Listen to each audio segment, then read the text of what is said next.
Hello everyone, it's me, Clayton. I just got back from seeing Angel Has Fallen, starring Gerard Butler, Morgan Freeman, Danny Huston, Nick Nolte, among others.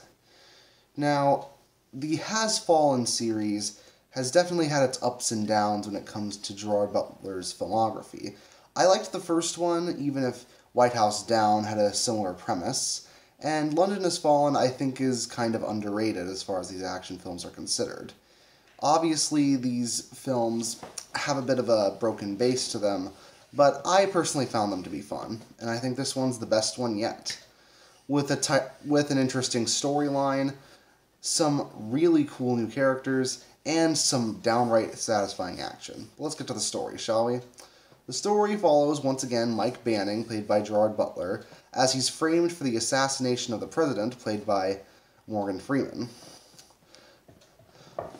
Once he manages to escape custody, and once he manages to find out that he's essentially the #1 wanted man in the entire country, he has to meet up with some unlikely allies, including his father, played by Nick Nolte, in order to find out who's responsible for framing him, and ultimately to get the truth out and to clear his name. The reason I like this film more than the other ones is because I feel like it's a kind of story that I haven't seen too much in these kind of films before. That of a decorated war hero deemed as a traitor by his entire nation. I generally think it's an interesting premise, and I do think, even if the villain is a little lackluster, Danny Huston does a pretty good job with his role, but he just seems like a underwritten villain. Even with the villain being underwritten, however, the story remains interesting, and it does allow for a lot of creative action scenes. Now, the Has Fallen series has never exactly been known for creative action, but this probably has some of the best action scenes the series has had yet. Ranging from pistol duels to sniper battles, to even a fight in the woods that has Nick Nolte blowing up soldiers with homemade explosives, which probably makes for the action highlight of the film. Nick Nolte and Gerard Butler essentially share the heart of the film, too, as Nolte plays Mr. Benning as an old Vietnam War veteran who has since given up on the United States as a whole.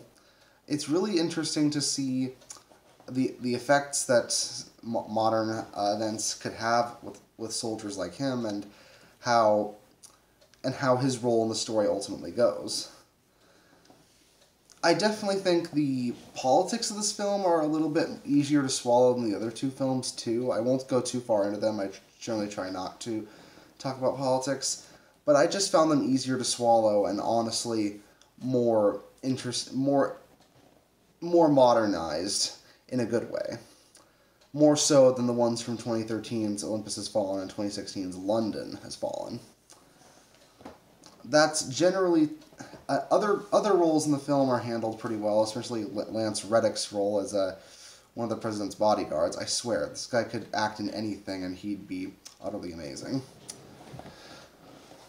But while some action scenes like the one in the woods and a few of the individual pistol battles are legitimately fun, some other action scenes do seem a little bit boilerplate, like some we've seen a million times.